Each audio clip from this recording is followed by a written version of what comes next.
ಮಾಲೂರು ತಾಲೂಕಿನ ಹುಂಗೇನಹಳ್ಳಿ ಗ್ರಾಮ ಪಂಚಾಯಿತಿ ವ್ಯಾಪ್ತಿಯ ದೊಡ್ಡಕಡತೂರು ಗ್ರಾಮದಲ್ಲಿ ನಿವೇಶನಕ್ಕೆ ಅರ್ಜಿ ಸಲ್ಲಿಸಿದ್ದವರಿಗೆ ಗ್ರಾಮ ಲೆಕ್ಕಿಗ ಅಧಿಕಾರಿ ಶೋಭಾ ರಸ್ತೆಗೆ ಹಕ್ಕುಪತ್ರ ನೀಡಿ ಎಡವಟ್ಟು ಮಾಡಿಕೊಂಡಿದ್ದಾರೆ. ಸುಮಾರು ವರ್ಷಗಳಿಂದ ದೊಡ್ಡಕಡತೂರು ವೃತ್ತದಲ್ಲಿ ಕಾರ್ಯನಿರ್ವಹಿಸುತ್ತಿರುವ ಶೋಭಾರವರು ಕೆರೆ ಅಂಗಳಕ್ಕೆ ಮತ್ತು ಇನ್ನಿತರ ಸರ್ಕಾರಿ ಜಾಗಗಳಿಗೆ ಹಕ್ಕುಪತ್ರಗಳನ್ನು ನೀಡಿದ್ದಾರೆ ಎಂಬ ಆರೋಪವಿದೆ.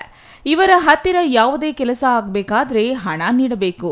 ಪೌತಿ ಖಾತೆಗೆ ಮರಣ ಪ್ರಮಾಣ ಪತ್ರ, ವೃದ್ಧರಿಗೆ ಮಾಸಿಕ ವೇತನ ಮತ್ತು ಇನ್ನಿತರ ಕೆಲಸಗಳಿಗೆ ಕಡ್ಡಾಯವಾಗಿ ಲಂಚ ನೀಡಲೇಬೇಕು ಎಂದು ಗ್ರಾಮ ಲೆಕ್ಕಿಗರ ವಿರುದ್ಧ ಗ್ರಾಮಸ್ಥರು ದೂರಿದರು. ದೊಡ್ಡಕಡತೂರು ಗ್ರಾಮದಲ್ಲಿ ರಸ್ತೆಗೆ ಹಕ್ಕುಪತ್ರ ನೀಡಿದ್ದಾರೆ.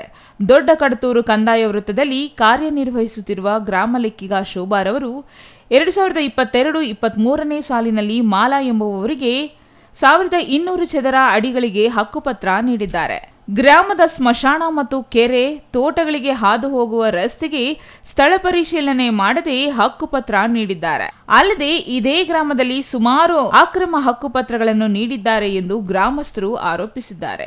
ಇದರ ವಿರುದ್ಧ ಮೇಲಾಧಿಕಾರಿಗಳಿಗೆ ದೂರು ಸಲ್ಲಿಸಲಾಗಿದ್ದು, ಅಕ್ರಮ ಹಕ್ಕುಪತ್ರಗಳನ್ನು ವಜಾಪಡಿಸಿ ಗ್ರಾಮ ಲೆಕ್ಕ ಅಧಿಕಾರಿ ಶೋಭಾರವರ ವಿರುದ್ಧ ಕ್ರಮ ಕೈಗೊಳ್ಳಬೇಕು ಎಂದು ಗ್ರಾಮಸ್ಥರು ಒತ್ತಾಯಿಸಿದ್ದಾರೆ. ಇಲ್ಲಿ ವಿಲೇಜ್ ಅಕೌಂಟ್ ಶೋಭಾ ಅಂತಿದ್ದಾರೆ. ಎಲ್ಲ ಕ್ರಮಗಳು ಮಾಡೋದು, ಒಂದು ಪೋತಿಯವರ ಖಾತೆ ಆಗಲಿ 30,000 ಕೇಳ್ತಾಳೆ, ಒಂದು OAP ಆಗಲಿ, ಯಾವುದೇ ಪೆನ್ಷನ್ ಆಗಲಿ 2,000 3,000 ಇಲ್ಲದೆ ಏನು ಮಾಡೋದೇ ಇಲ್ಲ. ಆಮೇಲೆ ಸುಮಾರು ಯಾರು ದುಡ್ಡು ಕೊಡ್ತಾರೋ ಅವ್ರಿಗೆ ಹಕ್ಕುಪತ್ರ ಕೊಟ್ಟಿದ್ದಾಳೆ. ಚವೇನಹಳ್ಳಿ ಗೇಟಲ್ಲಿ ಕೆರೆಯಲ್ಲೆಲ್ಲ ಕೊಟ್ಟಿದ್ದಾಳೆ. ಯಾರನ್ನೂ ಕೇರೆ ಮಾಡಲ್ಲ. ಅಕ್ರಮಗಳು ಜಾಸ್ತಿ ಮಾಡ್ತಾವಳೆ. ತನಿಖೆ ಆಗಬೇಕು. ಮತ್ತು ಖಾತೆಗಳಾಗಲಿ ಏನೇ ಆಗಲಿ ಪ್ರತಿಯೊಂದು ಕೆಲಸ ಇದ್ದು ಕೂಡ ಪಂಚಾಯತಿದು ಯಾರನ್ನೂ ಕೇರೆ ಮಾಡಲ್ಲ. ದುಡ್ಡಿಲ್ಲದ್ರೆ ಏನು ಕೆಲಸ ಮಾಡೋದೇ ಇಲ್ಲ. ಈ ರೀತಿ ಅಂಥ ಆಮೇಲೆ ದಾರಿ ಇದು ಮಶಾಣಕ್ಕೆ ಹೋಗುತ್ತೆ. ಎಸ್ಸಿಗಳು ಮಶಾಣ ಇದೆ, ಕೆರೆ ಇದೆ, ಈ ಮೇಲೆ ತೋಟಗಳು ಇದ್ದಾವೆ. ಆ ದಾರಿಗೆಲ್ಲ ಪತ್ರ ಕೊಟ್ಬಿಟ್ಟಿದ್ದಾರೆ. ಅಲ್ಲಿವರೆಗೂ ಸ್ಪಾಟಿಗೆ ಬರ್ದೇ ಅಲ್ಲೇ ಕೂತ್ಕೊಂಡು ಆಫೀಸಲ್ಲಿ ಕೂತ್ಕೊಂಡು ದುಡ್ಡು ಕೊಟ್ಟರೆ ಸಾಕು, ಏನು ಬೇಕಾದ್ರೆ ಆಫೀಸಲ್ಲೇ ಮಾಡ್ತಾಳೆ, ಕೆಲಸ ಮಾಡ್ತಾಳೆ. ಇಲ್ಲಿ 30-40 ಅಲ್ಲಿವರೆಗೂ ಬರ್ತಾರೆ, ರೋಡ್ವರೆಗೂ. ಈ ರೋಡೇ ಇಲ್ಲ, ಎಲ್ಲ ಪತ್ರ ಕೊಟ್ಬಿಟ್ಟಿದ್ದಾನೆ. ಈ ರೀತಿ ಅಂಥ ವಿಲೇಜ್ ಅಕೌಂಟ್ ನಮ್ಗೆ ಬೇಕಾಗಿಲ್ಲ.